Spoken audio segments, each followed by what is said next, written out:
गणिताचा सराव करायला कंटाळा येतोय, मग टेन्शन कशाला घेता? तुमची मराठी लेक्चरवाली आली आहे. आज आपण एकाच झटक्यात उदाहरण संग्रह 39 मधील सर्व कठीण प्रश्न सोपे करणार आहोत. चला तर मग बघा विद्यार्थी मित्रांनो, पहिला प्रश्न काय दिला आहे, किती रुपये आणि किती पैसे हे लिहा. उदाहरण आपल्याला पहिला काय दिले बघा, रुपये दिले 58.43. दशांश चिन्हाच्या इकडे असणारा जो काही अंक आहे तो काय असतो रे, पूर्णांक. म्हणजेच काय, ती पूर्ण संख्या. आणि दशांश चिन्हाच्या जे काही इथे असणारा जो भाग आहे तो काय असतो रे, निम्म. म्हणजेच इथं काय येणार आहे बघा रे, जर मला हे लिहायचं असेल तर मी काय लिहिणार आहे बघा, 58 रुपये 43 पैसे. लक्षात आलं का? म्हणजे जे काही पहिलं उदाहरण आहे ते कसं लिहिणार आहे आपण, 58 रुपये 43 पैसे. तसेच दुसरं उदाहरण काय दिले बघा रे, 9 रुपये 30 पैसे. काय येणार आहे ते, 9 रुपये 30 पैसे. त्यानंतर उदाहरण तिसरं काय दिले, 2.30. म्हणजेच 2 हा पूर्णांक, म्हणजे इथं काय लिहिणार आहे, 2 रुपये 30 पैसे. त्यानंतर पुढे आता बघा रे, इथे काय दिले बघा, चौथ्या उदाहरणामध्ये 2.3. म्हणजे आता 3 पैसे लिहायचे का, तर नाही. तर हे काय करायचं बघा रे, किती आहे ते, 2.3च्या पुढे काय करावं लागणार आहे आपल्याला, द्यावं लागणार आहे 0. म्हणून इथे काय येणार आहे, 2 रुपये 30 पैसे. हे काय येणार आहे, 2 रुपये 30 पैसे. लक्षात आलं का विद्यार्थी मित्रांनो? इथे काय दिले आपल्याला, दशांश चिन्हाच्या उजवीकडील एक घर दिलं आहे आणि त्यापुढे दुसरं घर दिलेलं नाही. तर आपल्याला तिथे काय करायचं आहे, 0 लिहायचं आहे. लक्षात आलं का, 30 पैसे.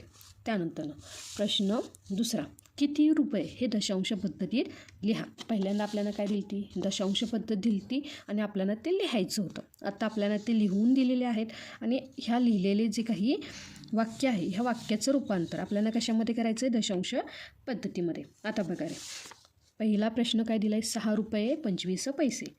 म्हणजेच आपल्याला काय करायचं आहे की पहिलं दिले 6 रुपये दशांश 25 पैसे. लक्षात आलं का तुम्हाला? दशांश कुठे द्यायचं रे, कारण 6 पूर्ण संख्या आहे. 6 रुपये दशांश 25 पैसे. त्यासोबतच दुसरं उदाहरण काय दिलं आहे, 15 रुपये 70 पैसे. म्हणजेच इथे पैसे लिहायचं विसरले बघा, तुम्ही नक्की लिहा. इथे काय, रुपये 15 रुपये आणि 70 पैसे, 15.70. त्यासोबतच पुढील उदाहरण काय दिले, 8 रुपये 5 पैसे. म्हणजेच काय येणार आहे, 8.5 पैसे. आता बघा रे, इथे 5 असं लिहिलं तर हे काय होणार आहे, चुकीचं. कारण ह्यामध्ये 5 पैसे म्हणजेच काय येणार आहे बघा रे, इथं लिहा रुपये 8 दशांश चिन्ह. जे काही 5 पैसे आहेत म्हणजेच इथे जे काही दशांश स्थान आहे इथे येणारे 0 आणि शतांश स्थानी येणारे 5 पैसे. लक्षात आलं का? वरच्या उदाहरणामध्ये आपल्याला काय दिलं तर फक्त 2.3. म्हणजेच काय, इकडे आपल्याला काय करावं लागणार आहे, जे काही शतांश स्थान आहे ते लिहून आपल्याला ते लिहायचं होतं. लक्षात आलं का?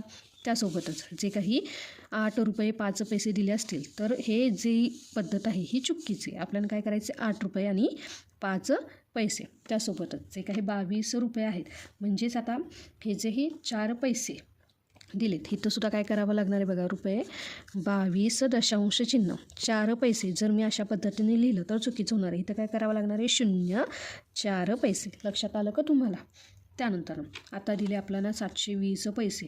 720 पैसे म्हणजेच काय, तर ते मी असं लिहिणार आहे. कसं रे, की मी इथं काय केले रे, पहिल्यांदा लिहावं लागतील मला 720 पैसे. म्हणजेच काय, पहिल्यांदा मी काय करते रे, इथं लिहिते माझ्याकडे 700 पैसे अधिक 20 पैसे. काय येणार आहे, 20 पैसे. आता बघा रे, 700 पैसे म्हणजेच काय, माझ्याकडे 7 रुपये. कारण 1 पैसा 100 पैसे बरोबर काय येणार आहे, 1 रुपया. म्हणजे 700 पैसे म्हणजेच काय येणार आहे, 7 रुपये. आणि ते कसे येणार आहे बघा, 7 रुपये आणि हे वरचे 20 पैसे. 20 पैसे. हे झालं उदाहरण. आता ह्या उदाहरणाचं आपल्याला काय करायचं आहे, दशांश पद्धतीमध्ये लिहायचं आहे. म्हणजेच काय, माझ्याकडे काय आहेत रे, 7 रुपये आहेत आणि 20 पैसे. पुन्हा एकदा हे उदाहरण पहा. आपल्याला काय दिलं तर 720 पैसे. ते मी कसं लिहिले की त्यांची फोड केली, म्हणजे 700 पैसे अधिक 20 पैसे मिळून किती झाले 720 पैसे. 100 पैसे बरोबर 1 रुपया. मग 700 पैसे बरोबर काय येणार आहे रे 7 रुपये अधिक 20 पैसे. लक्षात आलं का? आणि हे दशांश पद्धतीमध्ये काय लिहिणार आहे 7.20. आता पुढील उदाहरण, जसं आपण काय केलं रे किती रुपये किती पैसे हे लिहिलं होतं, तसंच आपल्याला काय करायचं किती मीटर आणि किती सेंटीमीटर हे लिहायचं आहे. आता पहिलं जे उदाहरण दिलं आहे ते काय आहे रे 58 मीटर 75 सेमी. दशांश चिन्हाच्या डावीकडील जे घर आहे ते काय असतं रे मीटर आणि दशांश चिन्हाच्या उजवीकडील हे घर काय असतं सेंटीमीटर. म्हणजेच इथं काय येणार आहे बघा 58 मीटर आणि 75 सेंटीमीटर. तसंच इथे काय येणार आहे 9 मीटर आणि 30 सेंटीमीटर. सेंटीमीटरला सेमी असंही लिहिलं जातं. लक्षात आलं का सेंटीमीटर. आता पुढील उदाहरण काय दिले रे बघा 0.30 मीटर. मीटरचं काय आहे का मीटरच्या ठिकाणी आहे 0 म्हणून इथं काय करायचं आहे 0 मीटर 30 सेंटीमीटर. काय येणार आहे 30 सेंटीमीटर. त्यानंतर आता बघा उदाहरण तिसऱ्यामध्ये काय दिलं तर 0.30 मीटर. इथे काय दिलं आहे 0.3 मीटर. ह्याचं काय येणार आहे बघा रे 0. काय येणार आहे 30 मीटर. काय येणार आहे 30 मीटर. म्हणजेच इथे आता आपण लिहू शकतो 0 मीटर 30 सेंटीमीटर. काय येणार आहे 30 सेंटीमीटर. लक्षात आलं का तुम्हाला? त्यानंतर पुढील उदाहरण काय दिले बघा 1.62 मीटर आणि हे मी कसं लिहिणार आहे बघा 1 मीटर 62 सेंटीमीटर. काय येणार आहे 62 सेंटीमीटर. त्यानंतर जे काय 91.4 मीटर. म्हणजेच हे आपण पहिल्यांदा काय करून घेऊया 91 दशांश चिन्ह 40 मीटर. मग आता लिहूया बघा 91 मीटर 40 सेंटीमीटर. लक्षात आलं का तुम्हाला? त्यानंतर जे काही 7.02 मीटर. म्हणजेच काय येणार आहे इथे 7 मीटर आणि 2 सेंटीमीटर. काय आहे 2 सेंटीमीटर. त्यानंतर जो काही शेवटचं उदाहरण आहे ते काय दिलं आहे 0.09. म्हणजेच इथे काय येणार आहे उदाहरणामध्ये 0 मीटर आणि 9 सेंटीमीटर. लक्षात आलं का विद्यार्थी मित्रांनो? आता पुढील प्रश्न काय विचारलं आहे बघा किती मीटर हे दशांश पद्धतीत लिहा. आता आपल्याला काय दिले रे हे मीटर दिले त्याने आता आपल्याला काय करायचं हे दशांश पद्धतीत लिहायचे आहेत. आता कसं लिहिणार आहे बघा रे पहिलं उदाहरण काय दिले 1 मीटर 50 सेमी. मग आपल्याला काय लिहायचं 1 मीटर ही पूर्ण संख्या दशांश 50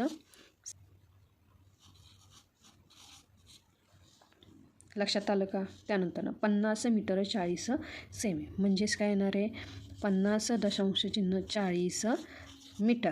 आता पुढील उदाहरण काय दिले बघा 50 मीटर 4 सेमी. आता ह्या उदाहरणामध्ये काय आहे रे 4 सेमी.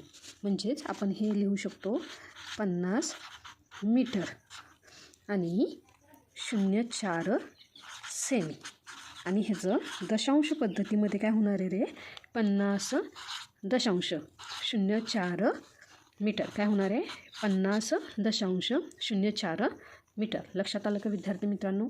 पुढील उदाहरण काय दिले रे 734 सेंटीमीटर. आता बघा रे 734 सेंटीमीटर आपल्याला काय माहिती आहे 100 सेंटीमीटर म्हणजेच काय रे 1 मीटर. म्हणूनच आता बघा जे काही 734 सेंटीमीटर म्हणजेच काय येणार आहे 700 सेमी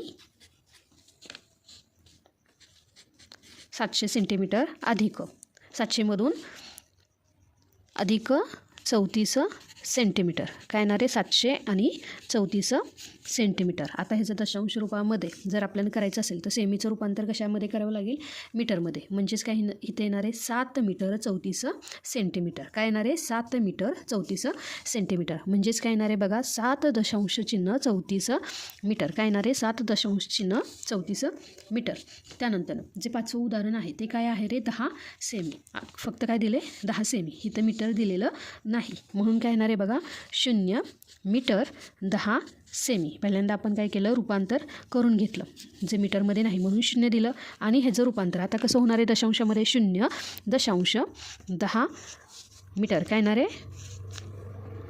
0.10 मीटर. त्यानंतर दुसरं उदाहरण काय आहे रे बघा 2 सेमी. जसं आपण 10 सेमी लिहिलं तसंच आपल्याला काय करायचं 2 सेमी लिहायचं आहे. फक्त आपल्याला काय दिलं रे 2 सेमी. म्हणजेच इथं काय येणार आहे 0 मीटर 2 सेमी. काय येणार आहे 0 मीटर 2 सेमी. बरोबर. आता हे काय करूया दशांश रूपामध्ये लिहूया 0.02 मीटर. काय येणार आहे 0.02 मीटर. लक्षात आलं का विद्यार्थी मित्रांनो. आता पुढील प्रश्न काय विचारले आपल्याला, किती सेंटीमीटर आणि किती मिलीमीटर हे लिहायचे. पहिलं उदाहरण काय दिलं आहे 6.9 सेंटीमीटर. म्हणजेच बघा रे जे काही दशांश चिन्हाच्या डाव्या साईडला आहे ते काय आहे रे सेंटीमीटर आणि दशांश चिन्हाच्या उजव्या साईडला असते ते काय आहे रे मिलीमीटर. म्हणजेच आपण काय लिहिणार आहे बघा 6 सेंटीमीटर, मग मी लिहिते 6 सेंटीमीटर आणि 9 मिलीमीटर. 9 मिलीमीटर. लक्षात आलं का तुम्हाला. काय केलं मी जो काही 6 सेंटीमीटर आणि 9 काय आहे रे मिलीमीटर. तसंच उदाहरण दुसरं काय दिलं आहे 20.4 सेंटीमीटर. म्हणजेच काय 20 सेंटीमीटर आणि 4 मिलीमीटर. काय येणार आहे 4 मिलीमीटर. त्यानंतर आता बघा रे तिसरं उदाहरण काय दिले 0.8 सेंटीमीटर. म्हणजे आता इथं सेंटीमीटर किती आहे रे 0. काय आहे सेंटीमीटर 0. फक्त काय आहे रे 8 मिलीमीटर. मग मी काय लिहिणार आहे 0 सेमी 8 मिलीमीटर. त्यानंतर जे काही 5वं उदाहरण आहे 5वं उदाहरणसुद्धा 4थ्या उदाहरणासारखंच आहे. जिथं 0 दिलं आहे 0 म्हणजे इथे कोणताही सेमी नाही आहे म्हणून आपण काय लिहायचं आहे 0 सेमी आणि 5 मिलीमीटर. काय 5 मिलीमीटर. आता प्रश्न 6. किती सेमी हे दशांश पद्धतीमध्ये लिहायचं आहे. आपल्याला काय दिलं रे किती सेमी हे दशांश पद्धतीमध्ये लिहायचं आहे. प्रश्न पहिला काय त्यांनी सांगितलं आहे 7 सेमी 1 मिलीमीटर. म्हणजेच काय रे की 7.1 सेंटीमीटर. काय येणार आहे 1 सेंटीमीटर. त्यानंतर 16 मिलीमीटर. आता 16 म्हणजेच काय पहिल्यांदा 16ची फोड करूया. म्हणजेच काय हे ते येणार आहे 10 मिलीमीटर अधिक 6 मिलीमीटर. आणि आता 10 मिलीमीटर म्हणजेच काय येणार आहे रे 1 सेंटीमीटर. काय येणार आहे 1 सेंटीमीटर म्हणजे 1 सेमी आणि 6 मिलीमीटर. काय येणार आहे 6 मिलीमीटर. आणि ह्याचंच कन्वर्जन पुन्हा दशांश पद्धतीमध्ये कसं होणार आहे 1 दशांश चिन्ह 6 सेंटीमीटर. काय येणार आहे 6 सेंटीमीटर. लक्षात आलं का सेंटीमीटर. त्यानंतर 144 मिलीमीटर. आता बघा रे पुन्हा जे उदाहरण दुसरं आहे पहिल्यांदा आपल्याला काय करावं लागणार आहे सेंटीमीटरमध्ये कन्वर्जन. म्हणजे सेंटीमीटरमध्ये पहिल्यांदा आपल्याला रूपांतर करून घ्यावं लागणार आहे. आता 144ची फोड मी काय केली रे 140 मिलीमीटर अधिक 4 मिलीमीटर बरोबर. आता 140 म्हणजेच काय आलं रे 14 सेंटीमीटर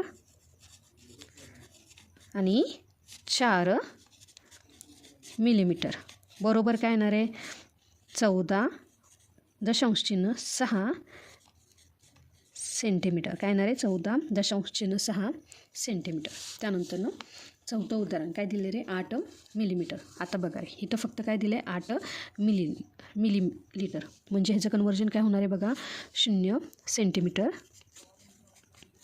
अधिक 8 मिलीलीटर बरोबर. काय येणार आहे 0.8 सेंटीमीटर. तर विद्यार्थी मित्रांनो व्हिडिओ आवडला असेल तर लाईक करा आणि आपल्या मित्रांमध्ये शेअर करा. अशाच सोप्या ट्रिकसाठी पाहत रहा मराठी लेक्चरवाली. तोपर्यंत धन्यवाद.